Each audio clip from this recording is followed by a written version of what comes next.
Buongiorno, ben ritrovati, siamo in diretta come ogni giorno e la cronaca in primo piano dalla provincia di Treviso. Siamo ad Arcade dove i carabinieri del RIS sono arrivati nella casa di Franco Battagia, unico indagato per l'omicidio di Anica Panfile, la donna trovata morta sul Piave quasi un mese fa. Ne parliamo insieme al nostro Christian Arboit che è andato sul posto. Christian, buongiorno. Sì, buongiorno a tutti i telespettatori. Mi trovo qui davanti alla casa di Franco Battagia, dove da questa mattina sono entrati in azione i RIS di Parma. I RIS di Parma accanto agli uomini e alle donne del nucleo investigativo del Comando Provinciale dei Carabinieri di Treviso, guidati dal tenente colonnello Mura. È una giornata di rilievi, di accertamenti irripetibili, così nel gergo tecnico si cercano di fatto indizi sulla presenza di Anica Panfile, la 31enne trovata il 21 maggio scorso sul greto del Piave, esanime, un giallo in piena regola. Come sapete da alcuni giorni Franco Battagia, molto noto alle cronache, è formalmente indagato per omicidio volontario e occultamento di cadavere. Franco Battagia, che si trova attualmente a piede libero, quindi non c'è nessuna misura interdittiva nei suoi confronti. Ecco, possiamo vedere con Alberto Pivetta cosa sta succedendo di fatto in tempo reale. Donne e uomini in azione sono entrati ovviamente nell'abitazione del Battagia, ma appunto questi accertamenti irripetibili riguardano anche mezzi, autoveicoli e probabilmente altre abitazioni, altre case dell'indagato. Franco Battagia, che è un nome notissimo, dicevamo alle cronache, nel 1988 fu accusato e condannato per la morte, per l'uccisione di un rom sullo sfondo il racket del pesce. Insomma, un curriculum delinquenziale di tutto rispetto per quello che è stato definito più volte la primula rossa della Marca Trevigiana del Veneto, celeberrimi i suoi tentativi di fuga e poi le fughe compiute. Diciamo che il quadro è in evoluzione. Gli uomini sono entrati questa mattina alle 10 in punto, pochi minuti prima, all'interno dell'abitazione. Ci sono anche le legali di Battagia, i consulenti di parte, la PM che si sta occupando del caso, Valeria Peruzzo, e dicevamo i RIS di Parma con il reparto investigazioni scientifiche dei carabinieri. Qui con me c'è l'avvocato di Luigi De Biase, che è il compagno di De Biasi, mi scusi avvocato, che è il compagno, era il compagno di Anica. Anche lei, avvocato, è presente? Sì, siamo qui, siamo venuti a vedere le operazioni del RIS. Ci auguriamo che ne esca qualcosa, però sinceramente non so nulla, quindi non vi posso dire nulla di che. Lei, diciamo, sta presenziando di fatto? Sì, solo questo. Perché lei comunque non potrebbe entrare come hanno fatto i legali di Battagia? Potrei entrare, ma sinceramente c'è già troppa gente e ho avuto l'impressione che il comandante dei RIS preferisse non avere tanta gente dentro per poter operare meglio, per cui sicuramente la mia posizione non è una posizione che necessiti di essere presente. Le mie indagini le sta facendo il RIS. Ecco, il compagno di Anica cosa sta dicendo in queste ore? Lo ha sentito anche poco fa? Ma già, come ti dicevo ieri che ci siamo sentiti, il signor De Biasi sta attendendo l'esito delle indagini e basta, non sta facendo nient'altro, non si fa nessuna idea particolare, per cui attende solo l'esito delle indagini.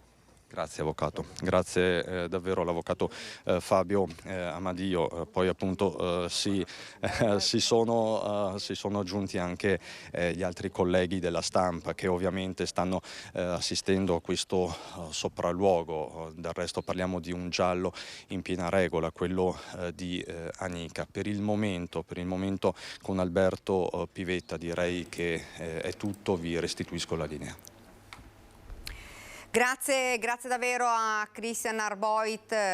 Noi continuiamo con la cronaca, questa volta invece dalla provincia di Venezia, perché la Polizia Ambientale della Guardia Costiera di Chioggia assieme all'ARPA aveva scoperto e sequestrato un cantiere navale che era sprovvisto delle autorizzazioni ambientali per lo scarico delle emissioni atmosferiche. Il cantiere, che occupa una superficie di 18.000 metri quadrati e che svolge soprattutto manutenzione e di imbarcazioni di lusso, avrebbe scaricato gli scarti delle lavorazioni in un corso d'acqua adiacente all'impianto senza alcun trattamento. I gas prodotti dalla verniciatura all'interno del capannone alto 5 metri sarebbero stati emessi senza autorizzazione e garanzie di trattamento e filtraggio. Il titolare del cantiere è stato denunciato per reati ambientali con il sequestro di tutti gli scarichi non autorizzati e dell'impianto di filtraggio del gas. La Procura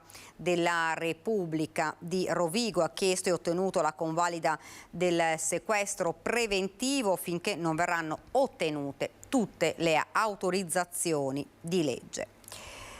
Ed ora invece andiamo sempre invece in provincia di Verona con un incidente mortale, l'ennesimo nel Veneto. Fra l'altro fra poco ci collegheremo anche con la nostra Sharon De Carlo, perché c'è stato proprio questa notte un altro mortale in provincia di Treviso.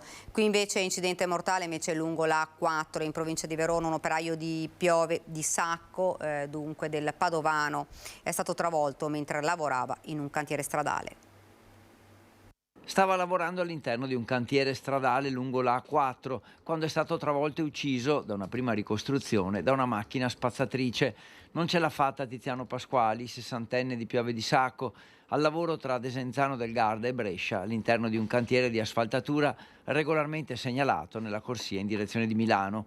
Il drammatico incidente è avvenuto a metà mattina. Sul posto la Postrada di Verona e il SUEM, che ha richiesto anche l'intervento dell'elisoccorso, ma ogni sforzo per salvare l'uomo è stato inutile, troppo gravi le lesioni riportate. L'autostrada è rimasta chiusa per alcune ore, con la coda di auto arrivata a toccare gli 11 chilometri. Aperta un'inchiesta per omicidio stradale, coinvolto anche lo Spisal, visto che si tratta di un incidente sul lavoro. Ed ancora un altro incidente sul lavoro, la caduta dal traliccio a 40 metri, è morto un operaio di 23 anni di Caorle. Stava lavorando in un traliccio a Castagnato in provincia di Brescia quando è precipitato da un'altezza di 40 metri, è morto così nel pomeriggio di ieri Sami Maculli, operaio di 23 anni di origini albanesi, residente però in provincia di Venezia e dunque a Caorle. All'origine della caduta probabilmente la rottura della catena che lo teneva agganciato. Il giovane era a lavoro in via Padana Superiore per conto di una ditta, un'impresa con sede a Rovato, sempre nel bresciano, che si occupa della distribuzione di energia elettrica. Altri operai presenti nelle vicinanze si sono accorti dell'incidente, sono subito accorsi ed ovviamente hanno chiamato immediatamente i soccorsi, ma ogni tentativo purtroppo di salvarlo è stato vano. La caduta nel vuoto non gli ha lasciato scampo. Le forze dell'ordine, gli operatori dell'azienda sanitaria e tecnici del servizio di prevenzione e sicurezza negli ambienti di lavoro hanno poi raccolto come sempre tutti gli elementi per ricostruire questo drammatico incidente. Dunque l'ennesimo, anche qui, incidente, infortunio sul lavoro. Ed ora andiamo invece con la cronaca, sempre dal Trevigiano. L'Osses trevigiana arrestata in Arabia più di un mese fa per detenzione e spaccio di droga, pronunciata la sentenza di condanna a 6 mesi di reclusione. È stata condannata Ilaria De Rosa, l'hostess 23enne di Resana in cella in Arabia Saudita dallo scorso 5 maggio con l'accusa di detenzione e spaccio di sostanze stupefacenti. Nella giornata in cui si sperava nella risoluzione del caso e nel rapido rientro in Italia della ragazza, i giudici del tribunale di Jeddah hanno invece riconosciuto colpevole Ilaria, condannandola a 6 mesi di carcere, una pena in ogni caso più lieve rispetto a quella pronunciata nei confronti degli altri imputati condannati a 1 anno e mezzo di reclusione. In aula al momento della sentenza la sorella di Ilaria, Laura, arrivata a Jeddah nei giorni scorsi, è ammessa alla presenza dei giudici come uditrice. Speravamo magari di averla a casa che prima, però l'importante è adesso avere una data che possa venire a casa. Il problema delle ultime settimane, come già detto, è che non c'erano notizie, quindi per chi la conosce, per i familiari in particolare, cioè non avere notizie era veramente un'attesa snervante. Adesso il fatto sono 6 mesi, sono tanti, è vero, però l'importante è che si abbia una data quando viene a casa. La giovane hostess della compagnia lituana Avion Express è rinchiusa in carcere dunque da 40 giorni. Del suo caso si era interessato personalmente il ministro degli esteri Antonio Tajani, che grazie alla firma di un apposito protocollo aveva ottenuto di concedere alla ragazza di scegliere un avvocato locale tra una rosa di nomi suggerita dal consolato italiano. Sul caso era poi calato il silenzio. Oggi la condanna, le cui motivazioni si conosceranno solamente all'atto del deposito tra 5 giorni. Nelle 3 udienze i testimoni di quella serata in villa, finita con l'arresto della 23enne e degli amici che erano con lei, hanno ribadito l'innocenza di Ilaria, posizione questa sostenuta dalla ragazza fin dall'inizio, ma i giudici le hanno comunque inflitto la condanna a 6 mesi. Va ricordato che in Arabia lo spaccio è punito addirittura con la pena di morte. Il suo caso è stato seguito da vicino da Farnesina e dal console italiano a Jeddah Leonardo Costa. L'auspicio del sindaco di Resana Bosa è che la giovane possa ora scontare la pena in condizioni adeguate. Sì, speriamo che venga trattata come vengono trattati qui in Italia, quindi speriamo che anche in Arabia ci siano gli stessi trattamenti che avvengono qua nei nostri carceri. 6 mesi, ripeto, sono tanti, però abbiamo la notizia che viene a casa. Ed ora invece andiamo a Birano perché oggi è il giorno del dolore, oggi è il giorno dell'ultimo addio al piccolo Andrea, investito qualche giorno fa. Ce ne parla la nostra Ilaria Marchiori che dovremmo avere al telefono. Ilaria? Niente, è caduta la linea, quindi andiamo avanti con il nostro telegiornale. Lasciamo per il momento la cronaca e invece ripercorriamo la giornata, una giornata importante ieri a Padova, dove una giornata densa e di grande devozione, quindi ci ricolleghiamo proprio per un bilancio di questa giornata davvero bella con la Basilica del Santo, dove per noi ci sono la nostra Chiara Gaiani e Federico Cibotto. Chiara, buongiorno, a te la linea. E buongiorno da Padova, ancora una volta all'interno della Basilica del Santo, nel chiostro del noviziato. Ringraziamo per essere con noi il rettore della Basilica, padre Antonio Ramina. La festa del 13 giugno è stata davvero un grande abbraccio a Sant'Antonio che abbiamo vissuto tutti insieme. Una giornata di grande festa, di grande partecipazione, non solo l'abbraccio a Sant'Antonio, ma direi anche l'abbraccio di Sant'Antonio, dato che si respirava proprio questo clima di accoglienza che il santo sembra esprimere sempre nei confronti di tutti noi. Mi pare che questa grande partecipazione possa ancora una volta testimoniarci di come ci sia un grande desiderio, una grande sete di Dio e di punti di riferimento affidabili, e Sant'Antonio è, mi pare, uno di questi appuntamenti e punti di riferimento molto belli e affidabili per tutti noi. Ecco, come sempre molto emozionante il momento della processione lungo le vie della città. Sant'Antonio che esce proprio a incontrare Padova, in realtà a incontrare tutto il mondo. Credo che esprima molto bene lo spirito di comunione, non sono persone singole che si mettono sui passi di Antonio, ma sono per lo più comunità, gruppi di pellegrini che affrontano tante volte anche una certa fatica perché magari avevano camminato prima di giungere in Basilica e quindi anche con un buono spirito di sacrificio. Ecco, 13 giugno non è la fine in realtà del mese dedicato a Sant'Antonio, ci sono ancora molti appuntamenti del giugno antoniano in questo proprio mese, in questo periodo ampio di festa per il santo. Possiamo ricordarne alcuni di questi appuntamenti, direi innanzitutto il pellegrinaggio che i giovani che andranno alla giornata mondiale della gioventù faranno il sabato 17, dalla cattedrale qui in Basilica del Santo. Sono invitati tutti i giovani delle diocesi del Triveneto in mattinata, quindi verranno ad incontrare Sant'Antonio con i loro vescovi. Possiamo anche ricordare il concerto finale del Giugno Antoniano, che sarà venerdì 23 giugno con i Gen Rosso sul Sagrato della Basilica alle 20:45, un concerto dedicato alla pace. E un'ultima domanda, Padre Rettore, è sempre emozionante, davvero Sant'Antonio regala a chiunque la carezza di cui ha bisogno. È sempre sorprendente, sì, come si possa sperimentare questa vicinanza, questa prossimità che il Santo accorda sempre. Credo che non si possa capire se non da qui, se non mescolandosi dentro i gruppi di persone che si avvicinano alla sua tomba, che visitano le reliquie, che si accostano al sacramento della riconciliazione, che partecipano con fede all'Eucaristia, un'espressione di fede molto bella. Allora ringraziamo davvero Padre Antonio Ramina anche per tutti i giorni in cui ci ha fatto compagnia e continuerà a farci compagnia. Quindi da Padova ringrazio Federico Cibotto per la collaborazione tecnica e restituisco la linea allo studio. Grazie davvero a Chiara Gaiani, e noi continuiamo a parlare di questo perché è stata una festa di fede che ha portato a Padova davvero migliaia di pellegrini con le loro bellissime storie di devozione. Sentiamole.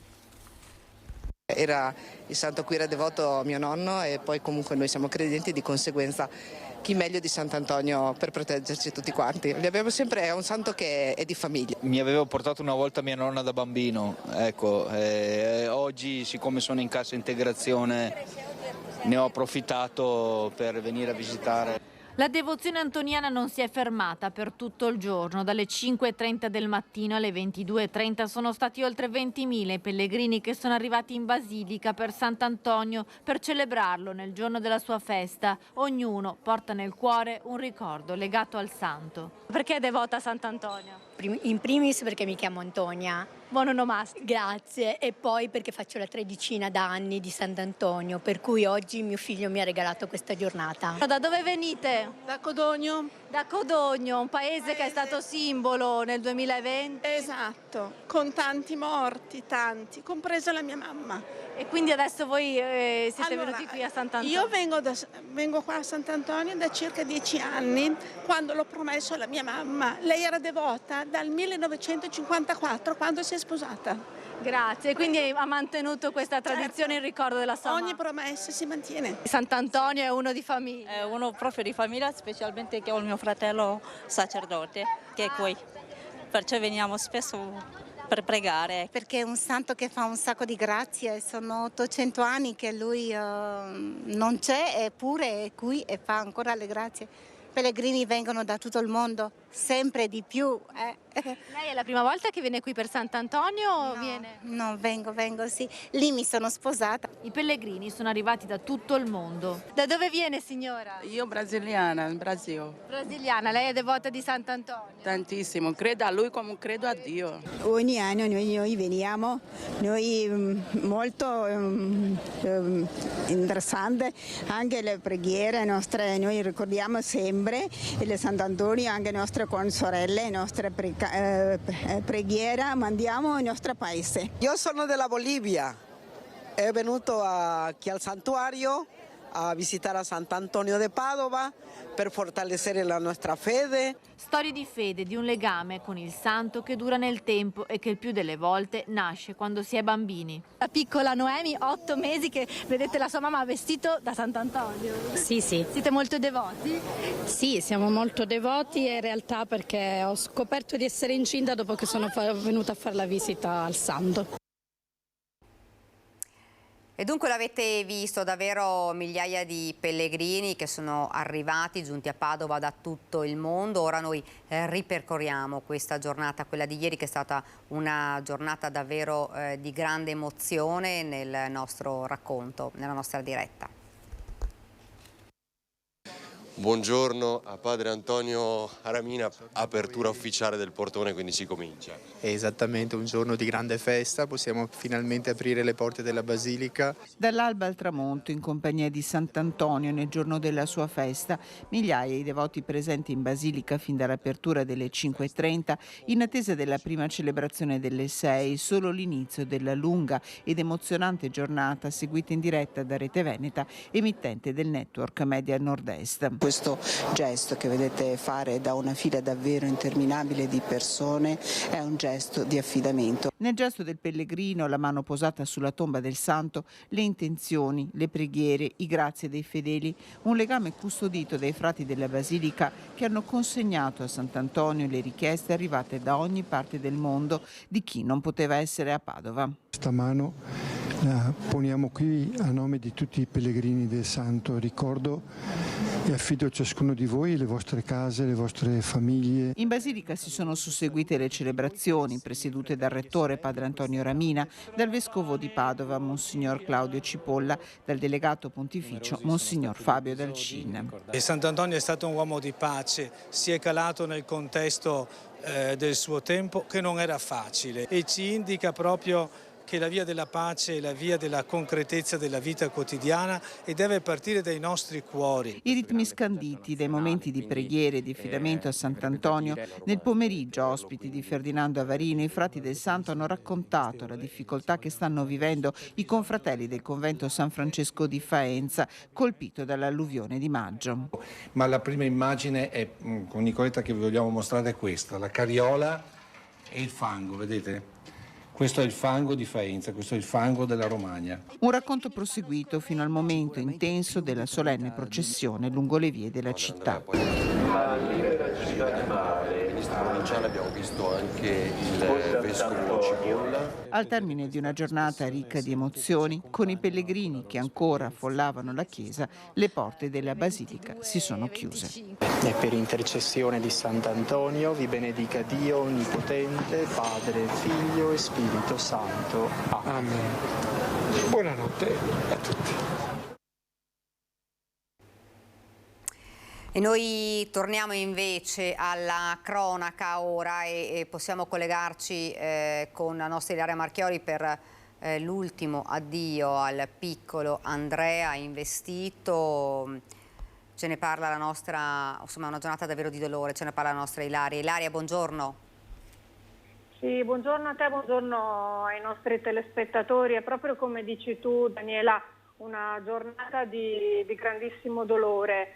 Qui si è appena conclusa la cerimonia funebre nel campo sportivo parrocchiale di Campocroce di Mirano in onore di Andrea Marigo, l'11enne che sabato scorso, mentre era in sella alla sua bicicletta, una sua grandissima passione, si è scontrato con un'auto lungo il graficolato romano.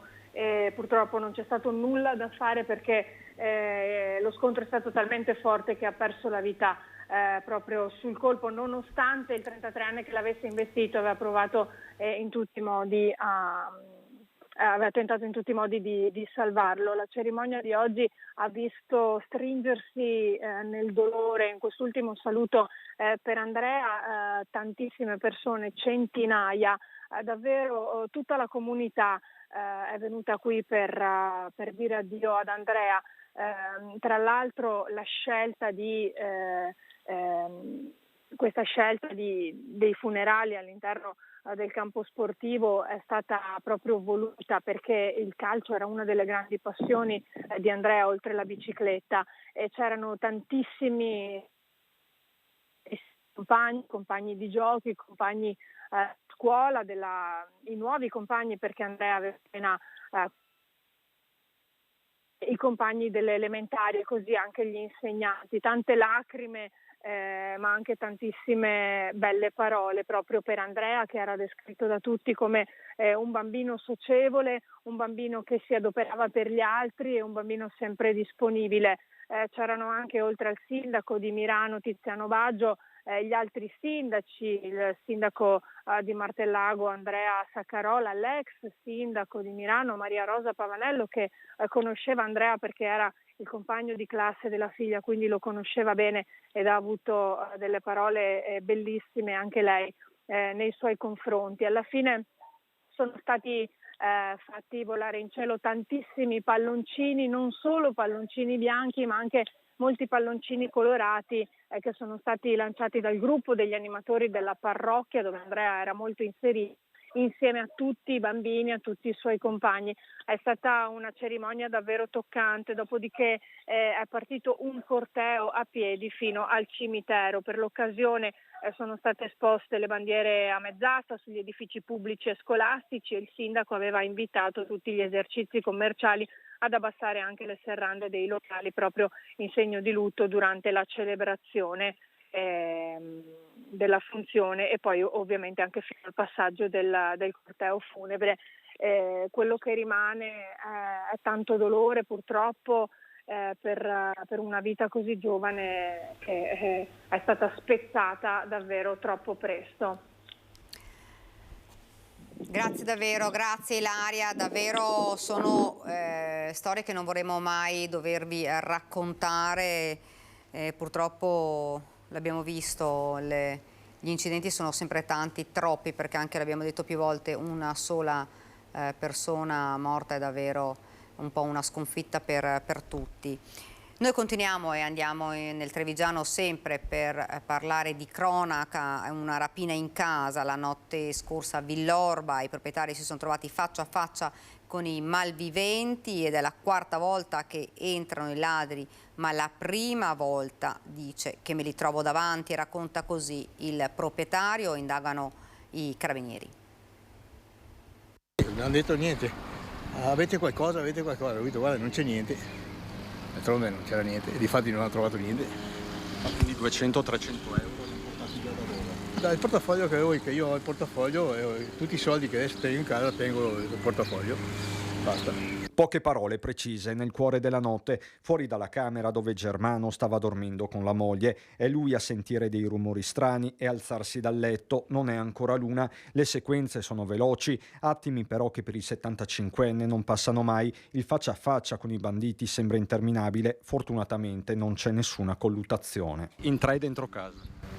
Sì, uno ho visto 2, l'altro lo vedevo ma non l'ho visto da dietro, ma è stato proprio 3 secondi, 4, non so, in camera e ha visto che i cassetti erano tutti vuoti e ha fatto così e sono partiti. Che accento avevano?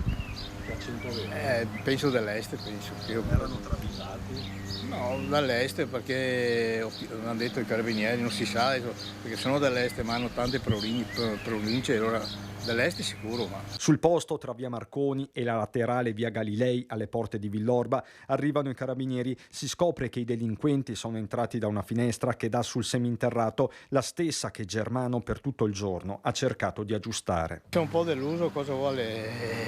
Non ti aspettavi adesso, perché adesso che non abbiamo niente, vuoi prendere, cioè, non abbiamo più niente adesso, cioè il nostro lavoro è finito, siamo in pensione, cosa dobbiamo fare? Sua moglie è preoccupata? Beh, un pochino, sì, adesso ho preso paura più che sia, come fa a non prendere paura? Una volta che è succeduto? No, questa è la quarta volta, ma allora 15 anni fa però. La quarta volta che le entrano in casa? Sì, ma ancora, ma che a volte non li abbiamo mai visti, sono venuti così, hanno, come si dice, rovesciato un po' di roba, però hanno trovato, sì, hanno trovato dell'oro, capito, ma soldi no. Soldi quasi mai. A trovare la famiglia Girotto anche il sindaco Francesco Soligo e tanti vicini di casa. Li ho trovati molto impauriti, noi assieme ai carabinieri abbiamo fornito le immagini di 2 telecamere di varco che sono lì vicino, sperando che possano portare a individuare i malviventi. Posso invitare la cittadinanza di essere proattivi e segnalare qualsiasi movimento sospetto sia nelle ore pomeridiane, nelle ore serali, per poter magari intercettare prima questi casi. Sì, dopo sono arrivati anche i figli, adesso ne arrivano con un altro, degli amici, sì. Abbiamo avuto la visita del sindaco, sì, ha fatto piacere. Ed ora invece andiamo nel Vicentino ed esattamente a Chiampo, sempre con la cronaca, perché è stato distrutto da un incendio il sottotetto di un'abitazione. Chiampo. Le masserizie accumulate nel sottotetto di un'abitazione di via Rosà sono state l'innesco di un incendio a lenta combustione divampato in prima mattinata. L'odore di fumo inequivocabile ha fatto scattare la segnalazione al centralino dei vigili del fuoco. Alle 5:45 14 operatori accorsi da Arzignano, Vicenza e Verona hanno iniziato lo spegnimento delle fiamme. Fortunatamente nessuna persona è rimasta ferita, ma i danni si sono estesi anche all'abitazione sottostante a seguito del percolamento. Completamente bruciato invece il materiale stipato nel sottotetto adibito a deposito. Bivacco a Castello di Arzignano, multe da 50 euro per 5 persone. Rifiuti, avanzi di cibo, bottiglie abbandonate lungo le mura e sulle panchine, in un luogo con vincolo monumentale. Parliamo dell'area del castello ad Arzignano, spesso trasformata, come segnalato nei mesi scorsi dai cittadini, in bivacco. Nell'ultimo controllo la polizia locale, in Piazzale della Vittoria, ha sanzionato 5 giovani intenti a consumare pizze e carne con 12 bottiglie di birra sulle panchine. Per loro è scattata la multa da 50 euro. Grazie alle polizie locali siamo riusciti a intervenire e sono stati sostanzialmente sanzionati sul posto ben 5 individui che ovviamente, come si vede dalle foto, avevano lasciato lì birre ed alimenti quali pizza ed altro proprio sulle panchine. È di un anno fa la decisione del Consiglio Comunale di approvare il divieto di consumare alcolici e cibo all'interno dell'area con tanto di cartelli informativi a salvaguardia del decoro e in considerazione del vincolo di valore architettonico che tutela l'area sul piazzale. All'interno delle mura del castello è vietato sostanzialmente il consumo di alcolici e di prodotti da fast food, proprio perché altrimenti si rischiano questi fenomeni di degrado. Ed ora ci fermiamo per una piccola pausa pubblicitaria, poi torniamo in studio, ancora cronaca, ma ancora collegamenti dalle nostre redazioni delle varie province. Pubblicità.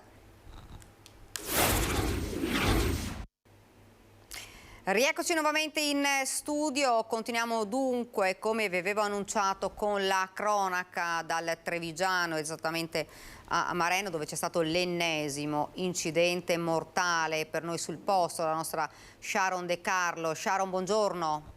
Buongiorno Daniela, buongiorno a tutti i telespettatori. L'hai detto tu, ennesimo incidente mortale sulle strade della Marca. Erano le 3 di questa notte quando Walter Ronchi, 57enne, proseguiva lungo via Conegliano, qui a Mareno di Piave. Per cause ancora da accertare, Ronchi ha perso il controllo del mezzo della sua Opel Corsa e si è schiantato contro il muro di un'abitazione esattamente al numero civico 22, uno schianto fortissimo. Walter Ronchi infatti è morto su colpo. Immediato l'arrivo dei vigili del fuoco, dei carabinieri, ma non c'è stato nulla da fare. Sono stata poco fa, Daniela, la rimessa in Susegana, dove è stata trasportata l'auto di Ronchi. L'Opel Corsa è completamente distrutta. Le immagini infatti raccontano da sole il forte impatto di questa notte. Per estrarre il corpo senza vita del 57enne sono state tagliate dai vigili del fuoco le portiere e il tetto dell'auto. Tra poco invece andrò a Conegliano perché Walter Ronchi abitava lì. Mi incontrerò il sindaco Fabio Chiest che mi ha raccontato al telefono di una comunità ovviamente in lutto. Walter Ronchi era una persona molto conosciuta, ma vi racconterò tutto nel servizio di questa sera in onda nei nostri telegiornali. Grazie davvero a Sharon De Carlo, ovviamente, come vi ha già detto, i particolari di questa tragedia, l'ennesima, dobbiamo dirlo, della Marca, nel corso dei nostri telegiornali a partire dalle 19:30, l'edizione di Treviso. E cambiamo completamente argomento, parliamo invece dell'adunata Triveneta degli Alpini con l'apertura sul Nevegal con il Vescovo, e lo vedo già sul nostro schermo il nostro Lucio Zanato insieme alla Nicoletta Rizzetto. Lucio, buongiorno.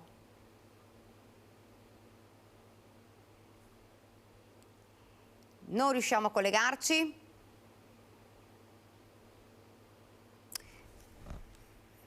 Vediamo.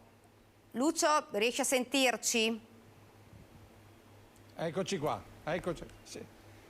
Sì, adesso sì, è caduto l'ibrido, per cui adesso riesco ad avere il rientro dallo studio, grazie. Sono con il presidente DEPRA, siamo a Belluno, stiamo parlando di alpini perché siamo a 3 giorni dall'inizio della adunata triveneta.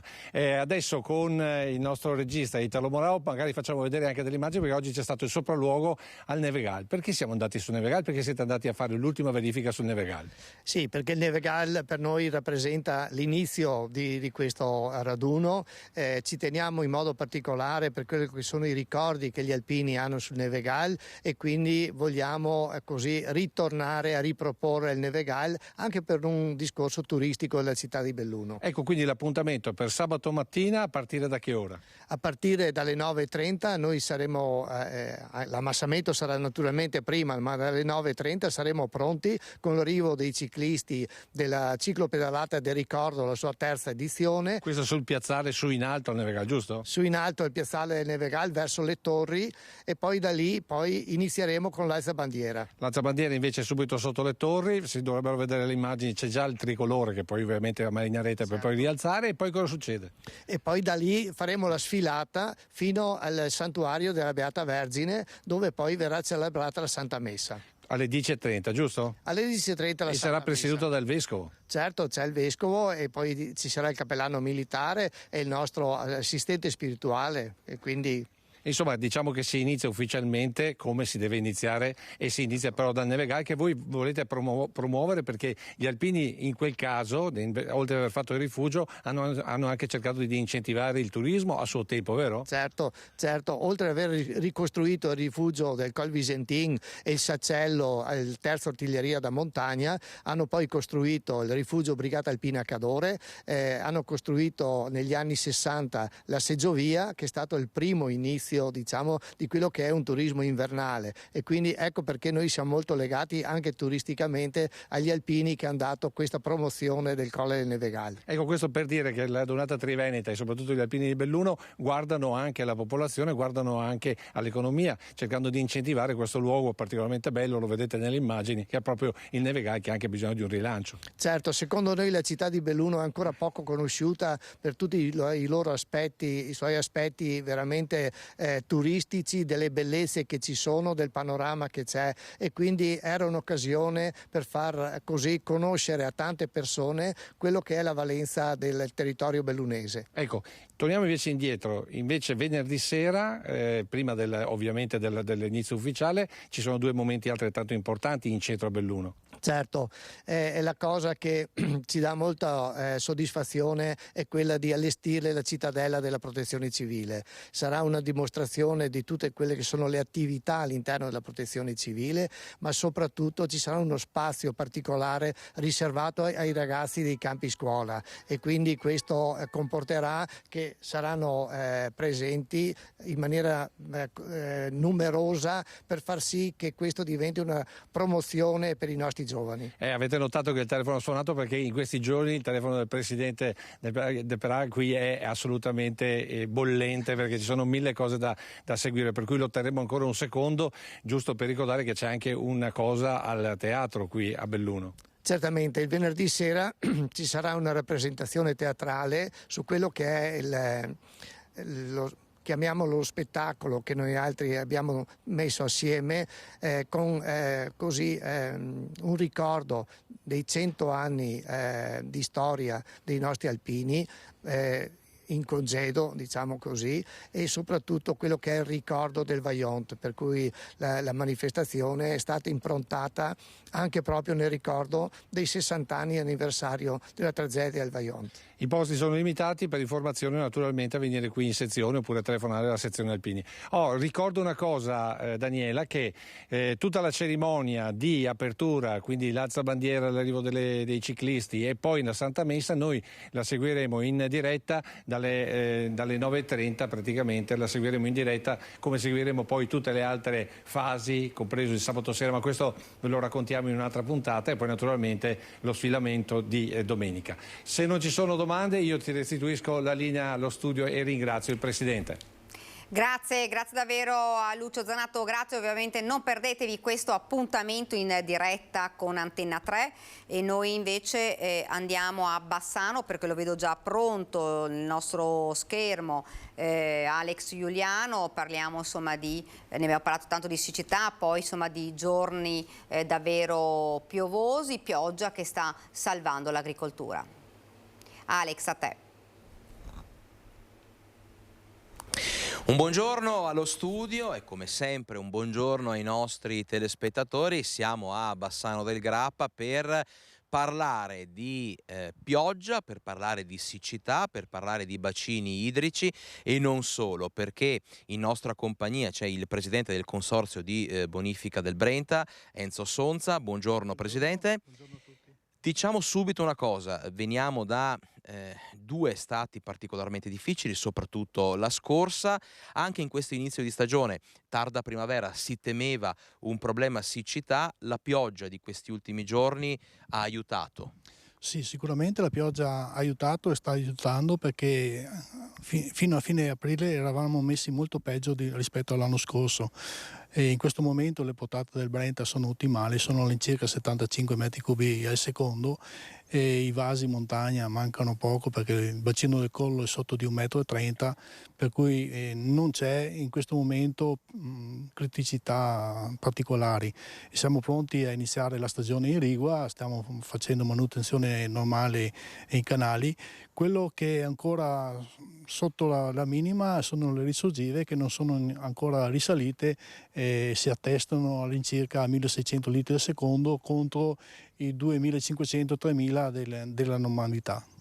Stagione irrigua dunque che per il momento non fa segnalare criticità, quindi diciamo agricoltori, allevatori eccetera per il momento possono tirare un sospiro di sollievo. Sì, per il momento sta andando bene e anche se dovesse cambiare il tempo la prossima settimana sono sempre giorni che abbiamo maturato che si avvicinano al traguardo della fine irrigazione, per cui è sempre una cosa buona in sostanza. In questi giorni, oltretutto, insomma, il presidente Enzo Sonza ce l'aveva già anticipato nel corso proprio delle ultime interviste che ci ha concesso, sono usciti le bollette. Quindi insomma si parla anche di costi per le famiglie. A tal proposito, Presidente, come stanno andando le cose? Purtroppo, come abbiamo già detto all'inizio dell'anno scorso, si sono avverate delle bollette, dei costi sotto l'aspetto energetico e non solo, allucinanti per il consorzio.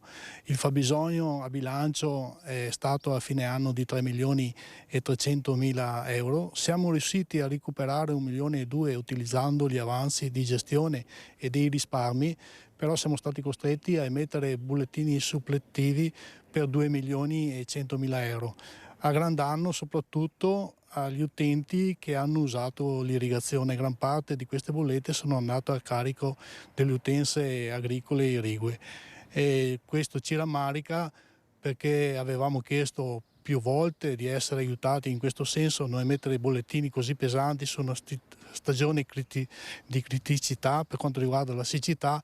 Purtroppo non abbiamo avuto riscontri e non abbiamo potuto fare altro che emettere questi bollettini. Assieme a noi ci sono stati altri 3 consorzi, perché sono 4 i consorzi in Veneto che hanno emesso i bollettini.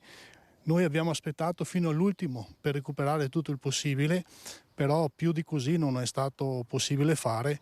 E l'ultima cosa che abbiamo cercato di fare per andare incontro proprio al mondo agricolo è quello di fare la terza rata, di dare la possibilità a chi va in difficoltà di postdatare il pagamento in modo di aiutare tutti quanti. Quindi un aumento dei costi reso necessario, inevitabile. Chiaramente valuteremo poi nel corso della stagione estiva gli ulteriori sviluppi sia per quello che riguarda insomma, le riserve idriche che appunto altre novità. Da Bassano per il momento è tutto e noi restituiamo la linea allo studio.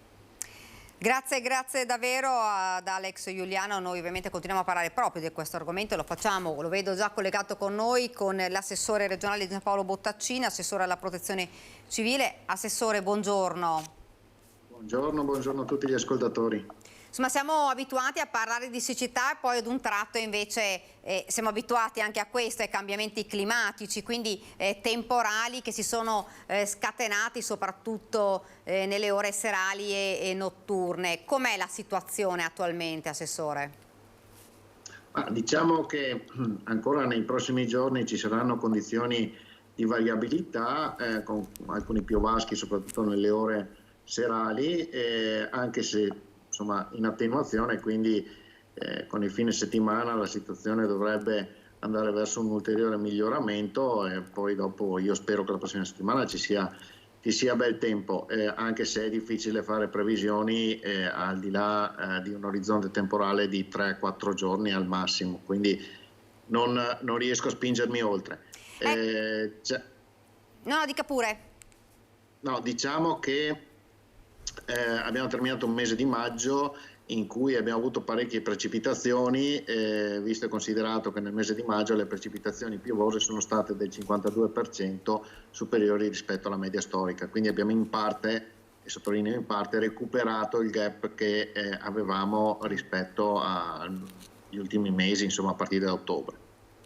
Ecco, Assessore, ci sono state delle criticità in alcune zone, penso soprattutto alle problematiche delle zone montane dove insomma ci sono rischio di frane, questi acquazzoni così estivi di solito creano dei problemi. Allora, questi fenomeni meteo così brevi ma molto impattanti ovviamente generano delle problematiche. Ecco perché sul fronte rispetto ai cambiamenti climatici, e noi abbiamo registrato come ARPAV un aumento della temperatura media in Veneto negli ultimi 30 anni di 1,5 gradi, quindi circa mezzo grado ogni 10 anni. Ecco, questo aumento di temperatura genera questi fenomeni meteo piuttosto impattanti e di conseguenza questi fenomeni generano effetti al suolo che possono creare qualche problema. Devo dire che negli ultimi anni si è investito molto in opere di difesa del suolo e anche in manutenzione, perché abbiamo investito 400 milioni di euro solo in manutenzione. È evidente che abbiamo ancora molte opere da realizzare, però se teniamo conto del fatto che dal 1926, quando fu realizzato il bacino di laminazione di Montebello nel Vicentino, al 2010-2011 di opere idrauliche importanti non erano state realizzate, mentre invece negli ultimi anni sono state realizzate parecchie, devo dire che insomma stiamo cercando di recuperare il tempo perduto. Ecco, nel Veneto quali sono state le zone dove diciamo c'è stata una criticità maggiore?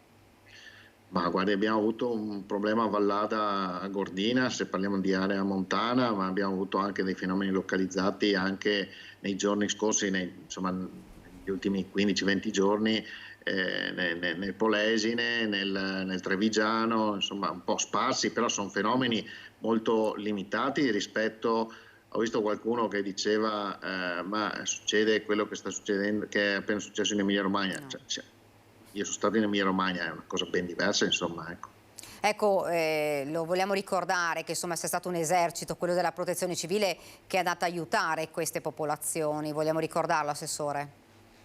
Ma sì, circa quasi 800 volontari della Protezione Civile del Veneto si sono avvicendati da quando è successo il primo evento, i primi di maggio, quindi eravamo presenti già dopo il primo evento, ma in maniera ancora più importante dopo il secondo evento, quello della metà di maggio, in 6 comuni dell'Emilia Romagna. Noi come sempre quando c'è un'emergenza diamo immediatamente la disponibilità alle altre regioni qualora servono supporto, e il Dipartimento della Protezione Civile Nazionale ha chiesto supporto indicandoci anche il numero di persone che dovevano partire, e quindi i veneti sono come al solito partiti, sono intervenuti e hanno cercato di dare supporto sia come protezione civile sia, aggiungo, anche come strutture regionali, sia per quanto riguarda i geni civili, i servizi forestali regionali, ma aggiungo anche i consorzi di bonifica e le società di gestione del ciclo dei rifiuti, quindi insomma c'è stata una partecipazione del Veneto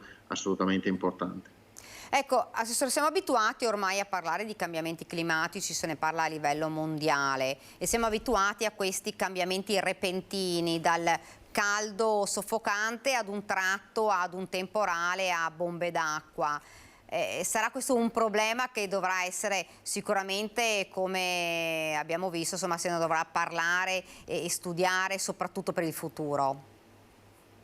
Sì, guardi, senza dubbio, allora, poiché si va verso una stagione in cui l'acqua o è troppa o è troppo poca, nel momento in cui è troppa bisogna cercare di arginare gli effetti al suolo di quest'acqua, di questa quantità eccessiva d'acqua. E questo, come dicevo prima, attraverso il piano di adattamento ai cambiamenti climatici che abbiamo attivato ancora il Presidente Zaia nel 2011, dopo l'alluvione del 2010, un piano che prevede opere per 3 miliardi e mezzo di euro che stiamo realizzando, devo dire anche con qualche difficoltà, perché ovviamente gli ostacoli sono molti, non mi riferisco solo agli ostacoli economici, ma anche nei periodi, diciamo, di siccità cercare di accumulare l'acqua laddove possibile, ricordandoci sempre una cosa. Noi si parla e abbiamo un piano che è stato inviato dal Presidente Zaia al Ministro Salvini, anche recentemente implementato con ulteriori interventi, ma è un piano che prevede opere di accumulo dell'acqua, ma ricordiamoci sempre che 1 millimetro d'acqua caduto nel Veneto significano circa 18 milioni e mezzo di metri cubi d'acqua. Quindi se consideriamo che dall'inizio dell'inverno, pur avendo recuperato con il mese di maggio una quantità di acqua importante, mancano ancora miliardi di metri cubi, 4,2 per la precisione, miliardi, quindi 4.200 milioni di metri cubi d'acqua rispetto alla media storica. Noi capiamo che possiamo, come dire, mitigare gli effetti, ma diventa impossibile avere una riserva, e sarà sempre impossibile avere una riserva di 4 o 5 o 6 o 10 miliardi di metri cubi d'acqua. Quindi il nostro piano è ambizioso, è un piano che è stato, ripeto, inviato al governo e che consente un grande miglioramento della situazione. Io spero che comunque ci saranno anche i finanziamenti e soprattutto le deroghe, perché per realizzare queste opere servono deroghe, perché abbiamo delle leggi che non ci consentono di fatto di realizzare queste opere, e quindi bisogna che a Roma semplifichino anche queste normative. Ecco, dicevo, è un piano che serve a mitigare gli effetti, ovviamente sapendo che il problema della siccità, qualora persista per mesi, diventa comunque difficile. Tenete presente che nonostante la pioggia caduta anche nel mese di maggio, le falde sono ai minimi storici, nel Veronese addirittura ancora sotto i minimi storici, quindi ci vuole tempo poi per recuperare. Ecco, lei diceva appunto sono fondamentali, le abbiamo visto fra l'altro nella nostra diretta di quest'acqua che comunque ha salvato l'agricoltura. Le tempistiche di progetti importanti, fondamentali come quello della Regione, questo per... Ma guardi, quando il Presidente Zaia definì il famoso piano del commissario, che fu fatto con tutta una serie di docenti universitari, l'autorità di bacino eccetera, era il 2011, quel piano, che come ripeto conteneva opere per 3 miliardi e mezzo di euro, fu definito dai massimi esperti un piano ambizioso e che avrebbe richiesto 25 anni per la messa a terra. In realtà noi siamo arrivati praticamente a metà del piano come messa a terra di opere nel giro di 12 anni, quindi effettivamente siamo assolutamente nei tempi. Io credo però che se si parla, queste sono le immagini del mio comune,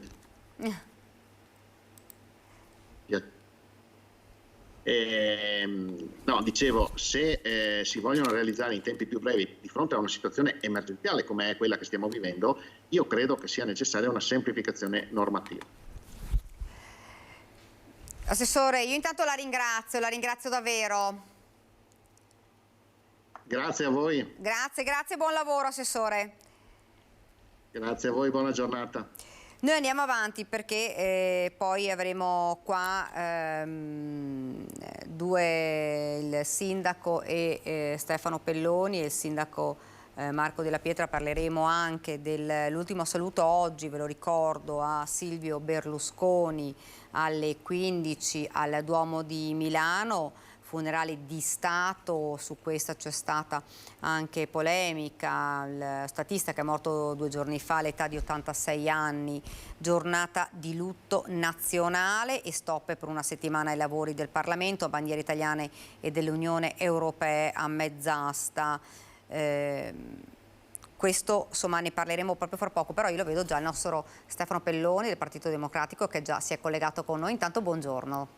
Buongiorno. Ecco, non so se buongiorno, non so se è arrivato già vediamo il sindaco di Spresiano, ma non lo vedo ancora entrare, quindi speriamo che si colleghi. Intanto io vorrei farvi vedere una piccola parte di quanto ha detto Tosi ieri al Ring proprio su Berlusconi, ricordando la figura insomma di questo politico che ha fatto la storia veramente politica di Forza Italia, la storia politica di questo paese. Quindi sentiamo le parole di Flavio Tosi.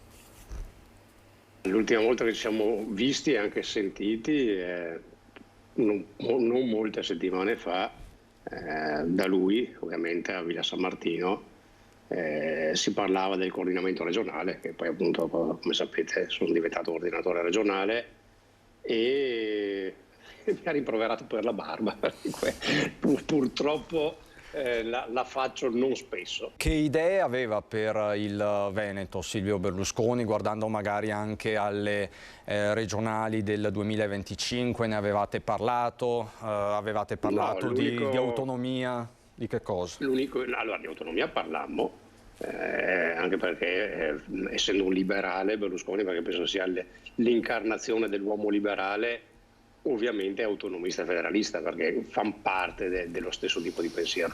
No, quello che mi disse è che da me si aspettava che io costruissi una sezione, quindi un gruppo di persone per Forza Italia in ogni comune del Veneto, che è l'incarico che mi sono assunto volentieri e a maggior ragione adesso doverosamente porto avanti. Lei in questo momento è uno dei leader di spicco di Forza Italia nei territori, soprattutto nel nord Italia. Ma guardi, sarà la famiglia a dover decidere cosa sarà di Forza Italia, ma non perché il simbolo com'è nei fatti appartiene alla famiglia, ma perché per chiunque Forza Italia vuol dire Berlusconi, Berlusconi vuol dire Forza Italia. E quindi sarà la famiglia Berlusconi insieme ad Antonio Tajani, che è il coordinatore nazionale scelto da Berlusconi, a dover decidere come proseguire. Io sono convinto di una cosa, che si proseguirà senz'altro, perché Berlusconi aveva una serie di passioni, lo sport, nel calcio è stato straordinario come sappiamo, la comunicazione nella televisione, dove è riuscito a creare da solo a mani nude un impero da 5 miliardi e cambiando la comunicazione, e la politica, perché la politica non è che l'ha fatta perché avesse un interesse nel far politica, perché si è dimostrato, l'ha segnata per 40 anni, dal 94 ad oggi 30 anni, è stato il più longevo, nel senso con più giorni da premier all'attivo in assoluto nella storia della Repubblica, e quindi credo che gli si debba continuare con la storia di Forza Italia, perché era una delle cose nelle quali lui ha creduto, ha investito, l'ha portata a livelli straordinari, e quindi glielo dobbiamo. Dunque avete sentito le parole di Tosi, però non sono mancate le polemiche contro la soluzione dei funerali di Stato. Vi ricordo oggi alle 15 al Duomo di Milano e del lutto nazionale. Come senatore del PD, Andrea Chisanti, che in una nota spiega: comprendo con sincera empatia il dolore per la scomparsa di Silvio Berlusconi, però crea non solo nei suoi affetti personali ma anche nella sua comunità politica, ma non posso non esprimere la mia ferma contrarietà ai funerali di Stato, che ritengo inopportuni. Queste le parole di Crisanti. Fra l'altro, ve lo faccio vedere proprio fra poco, proprio da Mogliano, Veneto, a Treviso, era stata lanciata una petizione su change.org contro la decisione presa per i funerali del fondatore di Forza Italia. Quasi 2000 le firme davvero in poche ore. Vediamo il servizio e poi lo commentiamo insieme. questa solennità e questo riconoscimento non sono adatte per questa figura. È veramente un omaggio sbagliato, va contro la verità storica su Silvio Berlusconi. Una questione di principio, una presa di posizione doverosa. La racconta così Lorenzo Brutti, 42enne informatico di Mogliano, la decisione di lanciare su Change.org una petizione per chiedere la revoca del lutto nazionale nel giorno dei funerali di Silvio Berlusconi. Una scelta vissuta come una beffa, se si pensa al passato anche recente. In Italia il lutto nazionale non è stato proclamato per Giovanni Falcone e Paolo Borsellino. Invece, spiega Lorenzo, si è deciso questo omaggio per quello che nel testo della petizione si definisce uno spregiudicato utilizzatore finale dello Stato e del Parlamento che più volte ha sfruttato per emanare leggi che lo proteggessero dai procedimenti penali a suo carico. Una nota, insomma, stonata. Stonata perché offusca tutte le ombre che hanno fatto parte della storia politica di Berlusconi e sembra un tappo per mettere a tacere qualsiasi memoria futura sulla sua figura. È stata una figura molto divisiva tra chi lo sosteneva e chi era contrario alla sua visione politica. In questo modo è un velo che nasconde ulteriormente tutte le ambiguità. La petizione è partita in queste ore, nessuna velleità di cambiare il corso delle cose, ma una presa di posizione che resta chiara: dire no a una beatificazione giudicata umiliante per il Paese. L'abbiamo lanciata sapendo comunque che non cambierà le cose, ma per esprimere dissenso nei confronti di questa decisione. Ovviamente non cambieremo il protocollo, non riusciremo a raggiungere l'obiettivo della petizione, ma è comunque importante sentirsi liberi di poter dissentire. La domanda la farei immediatamente a Stefano Pelloni. Stefano, hai sentito insomma prima le parole di Tosi, adesso insomma la polemica che è scoppiata, Crisanti, ma dall'altra parte ma anche dalla provincia di Treviso, come abbiamo sentito, insomma addirittura una raccolta firme. Ma allora mi sembra che la questione relativa al funerale di Stato non esista, nel senso che mi sembra di aver capito che la legge dello Stato lo prevede per tutti i presidenti del Consiglio in carica o passati, e quindi per quanto riguarda il tema del funerale di Stato mi sembra che sia il minimo per una persona cioè il minimo è previsto dalla legge, insomma, ecco, quindi in quanto è stato Presidente del Consiglio, ecco. Per la questione del lutto nazionale è la prima volta nella storia repubblicana che il lutto nazionale viene espresso per un politico che non è stato un Presidente della Repubblica, bensì solo un Presidente del Consiglio. Questa questione quindi mi sembra una decisione politica del governo. Ovviamente ha tutto il diritto di farla. Mi sembra che la figura di Berlusconi non solo sia stata riabilitata da poco, ma comunque ha avuto una condanna, si è dovuto dimettere da senatore, ha avuto un trascorso politico anche abbastanza burrascoso nei rapporti con la magistratura, nei rapporti anche con le altre cancellerie europee. Ha portato il paese al default, quindi nonostante quasi al default, quindi nel 2011, quindi mi sembra di dire che nonostante sia stato appunto il Presidente del Consiglio che è stato in carica per un periodo più lungo nella storia repubblicana, più ancora di De Gasperi, più di Andreotti, più di tutti gli altri presidenti del Consiglio, quindi sicuramente è stata una figura che ha polarizzato moltissimo il dibattito politico e anche l'Italia. È stato sicuramente un imprenditore importante, uno sportivo importante. Dopodiché, come politico e come governante, è stato una persona molto divisiva, non solo all'interno del dibattito politico, ma anche nell'ordinamento dei poteri, nel suo rapporto conflittuale con l'altro potere della Repubblica, che è il potere giudiziario. e insomma, diciamo così, mi sembra che aver diciamo, modificato questo precedente previsto solo per i presidenti della Repubblica sia stato una questione che forse è un po' più discutibile rispetto ai funerali di Stato. Ecco, il lutto nazionale è una decisione che si poteva evitare, dici. Si può fare, ma forse avrei usato più prudenza, ecco. Marco. Sì, buongiorno a tutti, buongiorno anche a Stefano.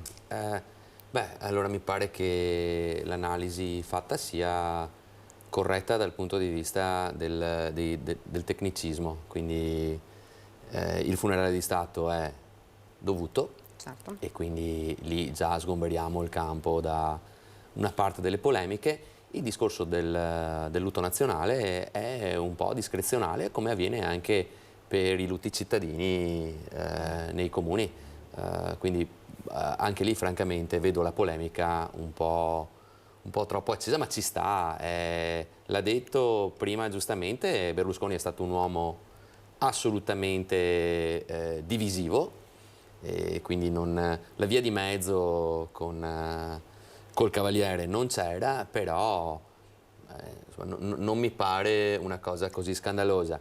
Trovo,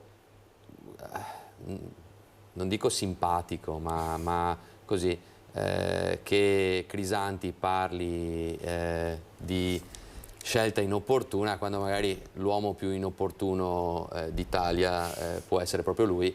Quindi mi fa simpatia, ecco, sentire certi commenti da alcuni personaggi, però sì, la raccolta firme, vabbè, lasciamo stare, lì c'è addirittura una raccolta firme. Mi pare francamente, ecco, una esasperazione di quella che può essere una contestazione che ci sta nei termini della democrazia, ci mancherebbe altro, uno può esprimere il proprio dissenso rispetto a una scelta. La raccolta firme la trovo più così strumentale, ma anche quasi pubblicitaria piuttosto. Io non conoscevo colui il quale l'ha indetta, adesso lo conosco, domani non lo conoscerò ancora probabilmente, però intanto per oggi lo conosco. Attefano. No, allora voglio dire una cosa però, nel senso che su Crisanti mi sembra che sì, gli attacchi gratuiti non ci stanno, insomma è un uomo di scienza che durante la pandemia è stato sicuramente una persona importantissima per il contributo scientifico e anche sanitario sia alla nostra regione che a tutto il paese, e quindi da questo punto di vista insomma nulla da dire. Penso che dobbiamo prendere le distanze dagli attacchi. Guarda che no, Stefano, perdonami, non era un attacco. Io fino a lì posso stare anche con te, è dopo che secondo me è stato inopportuno. Posso anche dirlo? Sì, no. Non mi pare di averlo attaccato. Io non la penso come perfetto, e ci sta. Sorprisanti, e dico appunto sul tema del funerale di Stato, appunto mi sembra che sia la legge che lo prevede, e sul tema del lutto nazionale io penso che appunto nell'ambito di una scelta, per quanto inopportuna, io penso che di fronte alla morte di una persona insomma anche farei un passo indietro sul tema delle polemiche politiche, ecco. Almeno questo è il mio stile, e quindi su questo io non riesco a scendere nel lagone politico polemico del dibattito in maniera così intensa.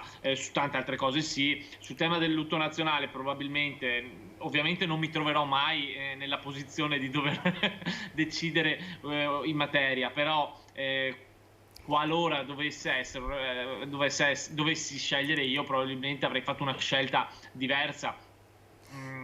Avrei auspicato che la Presidente del Consiglio facesse una scelta diversa, dopodiché appunto era un leader politico della coalizione di Giorgia Meloni, immagino che le pressioni siano state importanti, e quindi capisco le ragioni. Altra cosa, se posso permettermi, è quella specie di beatificazione a cui stiamo assistendo, sulla quale chiaramente i tempi sono ancora è appena successo il lutto, e quindi l'elaborazione del lutto e tutto quello che ne consegue sono cose assolutamente umane. Un dibattito politico franco sulla figura di Berlusconi e anche su come ha governato il nostro paese, le posizioni in cui ci ha messo all'interno dello scacchiere internazionale, e quello che si diceva dell'Italia di Berlusconi degli ultimi 20 anni, dell'utilizzo che ha fatto della donna, della mercificazione femminile, di tutto quello che è stato il conflitto permanente con la magistratura, mi sembra che siano questioni che rimangono ancora aperte e che all'interno del giudizio politico su Berlusconi, appunto, al di là dell'aspetto umano della morte, per la quale mi dispiace, Certo. rimangono aperte chiaramente.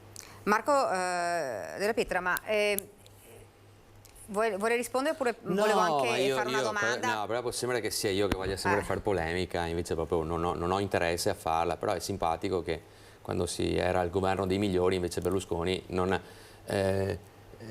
in maniera miracolosa non veniva più additato di alcune sue così non so neanche io come chiamarle, comunque di alcuni suoi fatti passati, no? Adesso si ritorna al io trovo francamente irrispettoso comunque, perché ricordiamoci sempre che se Berlusconi è stato Presidente del Consiglio, e lo è stato a lungo, lo è stato perché l'hanno deciso gli italiani, e quindi credo che sia una mancanza di rispetto anche nei confronti della popolazione, ritirare fuori e riparlare ancora delle solite cose. Capisco che la sinistra questo abbia, ma spiace un po'. Detto ciò, liberissimi di farlo, fa così un po' specie che nessuno abbia mai detto niente il periodo in cui tutto andava bene e c'era Draghi al governo, e adesso invece no, si parla di coalizione, di centrodestra, del fatto che ci siano state pressioni.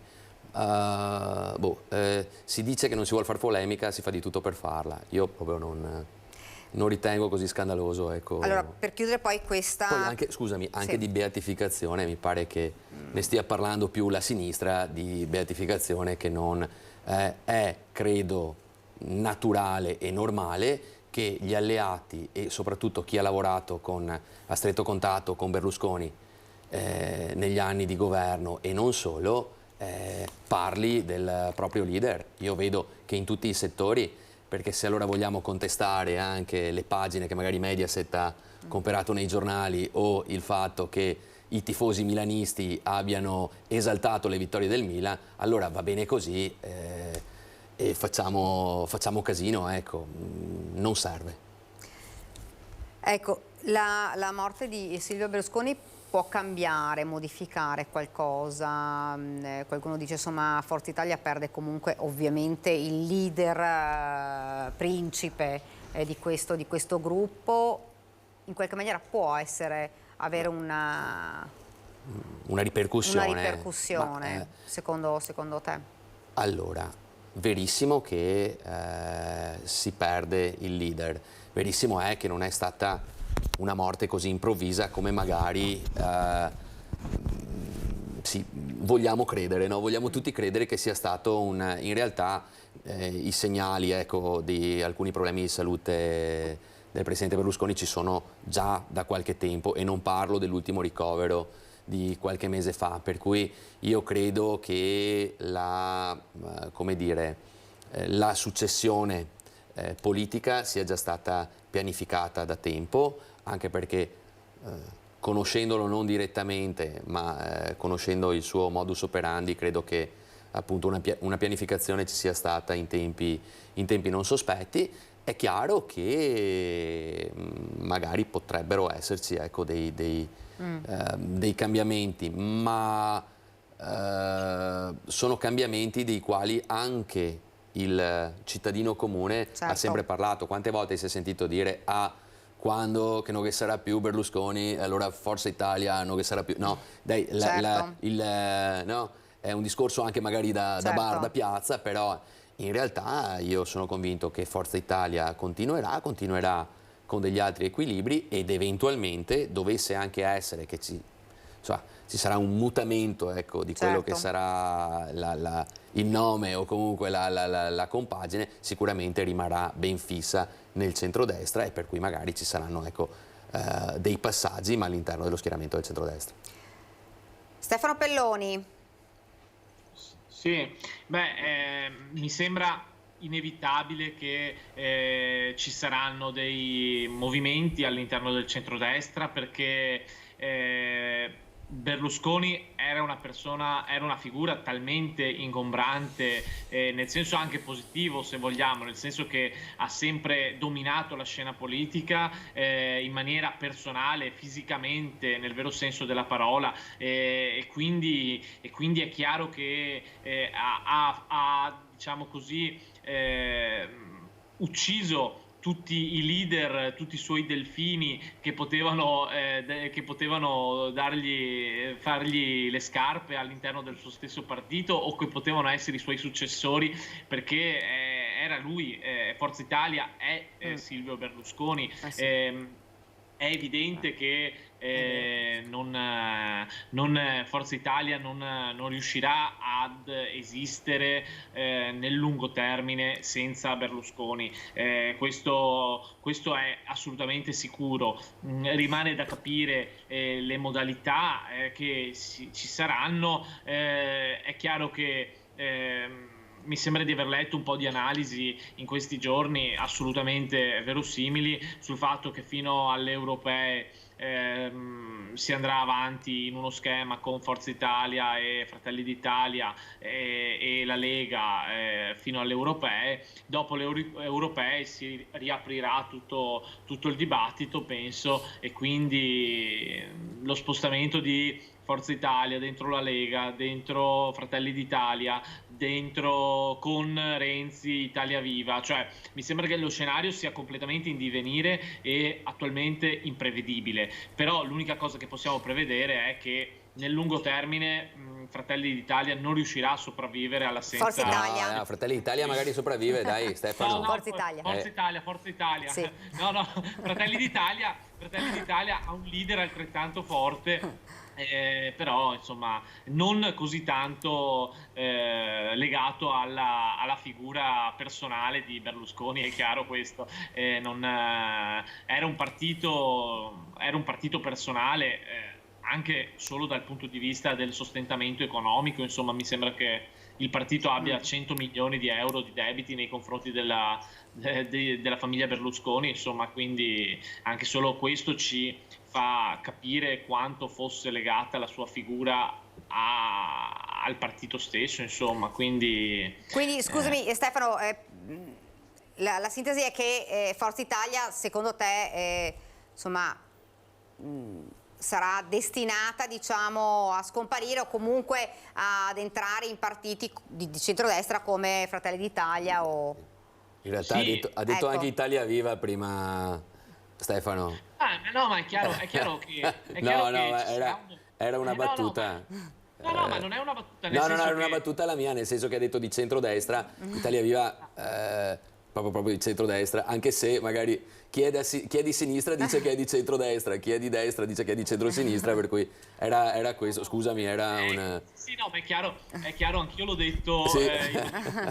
Diciamo così, però è evidente che leggevo stamattina un articolo un'intervista a Bruno Vespa in cui diceva che Renzi è stato il figlio politico che Berlusconi non è mai riuscito ad avere, insomma. È chiaro che bisogna capire se Forza Italia sarà un asset del partito di Fratelli d'Italia o della Lega, cioè ci sono tanti scenari, bisogna vedere se la Lega magari vuole unirsi a Forza Italia, per controbilanciare il grossissimo peso politico di Fratelli d'Italia, ad esempio, e quindi magari unire due partiti per competere all'interno della coalizione con Giorgia Meloni, oppure bisogna vedere se Giorgia Meloni ha voglia di inglobare quel partito più moderato per presentarsi come una leader conservatrice di centrodestra e non solo liberarsi un po' di quella sua provenienza della fiamma tricolore eccetera, oppure se Forza Italia ha voglia di competere più sul centro moderato e appunto avvicinarsi a Renzi e Italia Viva e alla leadership di Renzi, insomma. Quindi gli scenari secondo me sono questi. Insomma, si aprono ovviamente nuovi scenari. Sì, sì. Marco? Sì, io adesso non azzarderei un'analisi così precisa, però l'ho detto anch'io prima, può essere che Forza Italia mantenga una propria autonomia e chiaramente però lì saranno dei progetti che devono essere ben definiti, anche perché non abbiamo Forza Italia al 30% come magari era, no, negli anni d'oro, negli anni d'oro di Berlusconi, no? Per cui ecco, di sicuro magari non andrà a compromettere, ecco, gli equilibri che già si sono creati. Io, come dire, la disaffezione, ma non voglio dire disaffezione, prima dicevo che la morte di Berlusconi non è un evento così improvviso e già da tempo c'è stato un passaggio. Ecco, il fatto che adesso si possa pensare a un passaggio ex abrupto lo troverei anche poco serio, poco edificante. Il passaggio che c'è stato finora è stato un passaggio piuttosto graduale e di fatto gli appartenenti a Forza Italia hanno scelto le due compagini di governo che sono assieme a Forza Italia ora al governo, e quindi magari oggi più in Fratelli d'Italia perché si riconoscono nel nostro progetto, ma taluni anche verso la Lega. C'è questo punto di domanda di adesso non so, Italia Viva, Azione, non so neanche lì come, no? Perché non si sa bene, no? Beh, no, ma non lo stavo chiedendo, no? Credo siamo nella stessa condizione, no, a riguardo, però ecco, comunque non si tratta di una mole, non si tratterebbe comunque di una mole di persone tali da andare a minare quella che è la forza e la struttura del centrodestra, ecco, questo mi sento di dirlo. Poi chi vivrà vedrà cosa accadrà. Chiudiamo questa pagina ricordando appunto i funerali di Stato oggi alle 15 al Duomo di Milano di Silvio Berlusconi. Ovviamente ci sarà un cordone di sicurezza, l'abbiamo detto più volte, insomma, per un funerale dove probabilmente ci sarà la presenza davvero di migliaia e migliaia di persone. Chiudiamo questa pagina e veniamo insomma a casa nostra anche per parlare delle problematiche anche di Treviso, insomma, con un primo consiglio comunale a Treviso che è già stato fatto, giunta presentata, insomma si riparte ovviamente con una configurazione diversa da quella che c'era prima, perché insomma anche con assessori di Fratelli d'Italia. Intanto un primo commento su, insomma, siete ripartiti e tanti progetti in cantiere abbiamo visto, ieri insomma abbiamo sentito anche il sindaco che manterrà l'assessorato alla cultura. Quindi... Io sono estremamente fiducioso, sono molto felice di come è andata a Treviso, fate le analisi fatte così sulla carta del formaio e così per chiacchierare sono una cosa, le analisi fatte come si deve sono un'altra cosa, e devo dire che, ma non perché ho dato una mano, per il semplice fatto che effettivamente siamo entrati in consiglio comunale con 4 ottimi consiglieri e abbiamo anche due ottimi assessori, esatto.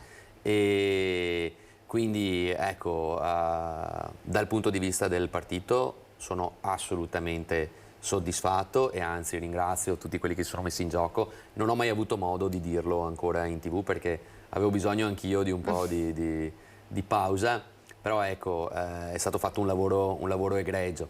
Adesso è chiaro che si deve dare ancora di più, si deve crescere, però sono convinto che l'apporto e le professionalità di Fratelli d'Italia saranno utili al sindaco Conte per quello che sarà il prosieguo del suo mandato. E e approfitto per fare l'in bocca al lupo anche a Mario, che ha le idee ben chiare e quindi parte già avvantaggiato. Stefano Pelloni. Allora, diciamo chiaramente che il risultato è stato talmente evidente da un punto di vista di successo del sindaco Conte che su di lui ricadono anche grandi responsabilità, insomma, lo sappiamo. Io penso che di non dire nulla di straordinariamente sconosciuto ai telespettatori che il sindaco abbia anche delle aspettative di incarichi politici oltre al mandato cittadino, diciamo così, fino alla regione. Non dico nulla di scontato, lo sappiamo tutti, lo sanno tutti in città, dopodiché penso che un risultato di questo livello sia anche una grande responsabilità. Uno, perché è un mandato forte che non deve essere deluso da parte dei cittadini e quindi io auspico che rimanga per tutto il suo mandato a fare quello per cui è stato votato, e sicuramente senza nessun tipo di alibi, nel senso che adesso non potrà più dire ma abbiamo raccolto l'eredità di Manildo, ma questo, ma quell'altro, eccetera. Adesso diciamo così che la maggioranza ce l'ha, i numeri ci sono, il governo è filo leghista da Roma in giù, non ci sono più alibi per le cose che non sono state fatte, come invece troppo spesso in questi anni è stato detto. Quindi noi faremo un'opposizione che sarà un'opposizione seria sui provvedimenti. Al momento l'unico provvedimento che è stato fatto dalla giunta di Mario Conte è stata la giunta stessa. Mi dispiace l'assenza dell'assessorato alla cultura perché io ritengo che tenerlo in capo al sindaco sia assolutamente riduttivo per il tempo e lo sforzo che appunto questa delega impone, e quindi io auspico che il sindaco ci ripensi e da qui ai prossimi mesi voglia nominare una donna assessore alla cultura. Questa è l'unica cosa sulla quale mi sento di dire che non sono d'accordo. Dopodiché appunto ci saranno i consigli comunali, ci saranno i provvedimenti e noi valuteremo giunta e sindaco sulla base di questi provvedimenti, insomma. Siamo quasi al termine, Marco Della Pieta, vuoi dire? No, ma credo che si debba comunque anche... Sull'assessorato alla cultura, ovviamente, sì, questo aveva scatenato qualche polemica. Ma per l'amor di Dio, ma ci sta che uno polemizzi, avrebbe scatenato qualcos'altro, un'altra decisione, quindi non è quello il tema. Io dico che però magari focalizzare anche l'attenzione sul fatto che un sindaco decida di tenersi una delega così importante per sé, magari anche l'importanza che dà alla delega. Adesso lasciamo al netto io purtroppo, ragazzi, ho quella sfortuna di essere sindaco, no, da 8 anni e forse i più non sanno cosa significhi, no, fare il sindaco. Era una battuta, chiaramente, la sfortuna, sono onoratissimo e mi sento un privilegiato da questo punto di vista, però ecco, quei sindaci che magari per un discorso più che altro di immagine anche, no? Perché il sindaco è chiamato molto spesso a essere, no? Diciamo ad assumere dei comportamenti che più che fattivi sono così di presenza, no? di rappresentanza. Credetemi che invece dire no, mi tengo qualcosa e lo faccio secondo me è un gesto molto profondo ed è da fare un plauso al sindaco. È chiaro che poi, conoscendo Mario, si peserà sulla cosa e sicuramente dovesse avere la necessità, credo che non abbia nessun problema a dire bene, nominerò qualcun altro. Però attenzione che poi dopo non si parli di scelta sbagliata. No, secondo me è una scelta in realtà invece giusta e fatta anche con, diciamo che, con un certo rischio, perché ci tiene alla cosa. I sindaci che si tengono le deleghe più semplici, sì, magari ecco, non si confanno a quella che è la mia idea di sindaco, che giusto perché dopo sennò sembra che parli a vanvera. Io ho la delega al bilancio, che di certo non è la più divertente del mondo, ho la delega ai lavori pubblici e all'urbanistica e l'edilizia privata, per cui ecco, sono deleghe che impongono anche una certa presenza e che magari ecco, non sono così come dire, pubblicizzate ecco, nei confronti della popolazione. Quindi insomma attenderemo e vedremo poi che cosa accadrà nel corso del tempo, nel corso insomma, di questi mesi e della nuova insomma, amministrazione Conte. Noi siamo arrivati al termine, mi sa che ho la pubblicità se non sbaglio, non so se... giusto? Dunque, allora io saluto Marco Della Pietra per essere stato con noi, saluto anche Stefano Pelloni, vi ringrazio. È la prima volta davvero. che non litighiamo io e Stefano, no, quindi è una data da... Non abituarti. No, assolutamente no, ci mancherebbe. No, quindi vi ringrazio davvero, do le previsioni del tempo, poi torneremo in studio, ci sarà il nostro appuntamento con la CGIL, parleremo di pensioni, 14ª assegno unico, figli, scadenze e controlli, dunque fra pochi minuti meteo, pubblicità e poi con la CGIL.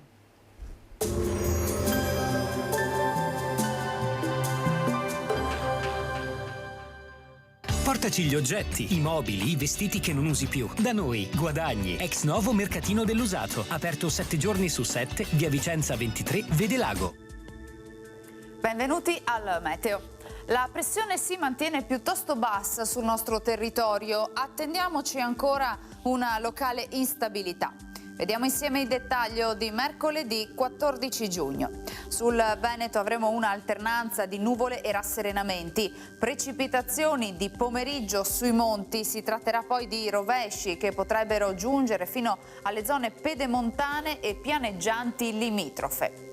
Temperature simili a martedì, minime tra 12 e 18 gradi, massime sui 23-26 gradi. Ci spostiamo ora sul Friuli Venezia Giulia, dove la situazione sarà pressoché identica, tempo ancora incerto in montagna, dove saranno probabili dei temporali, maggiore presenza di sole altrove e verso la costa. Temperature minime tra 15 e 17 gradi, massime sui 25-26 gradi. Infine diamo uno sguardo alla situazione del Trentino Alto Adige, dove avremo schiarite più probabili nel corso della mattinata, alternate ad annuvolamenti e temporali sparsi. Temperature minime intorno ai 15-16 gradi, massime sui 27 all'incirca. Dal meteo di Antenna 3 per ora è tutto, vi ringrazio per l'attenzione, arrivederci.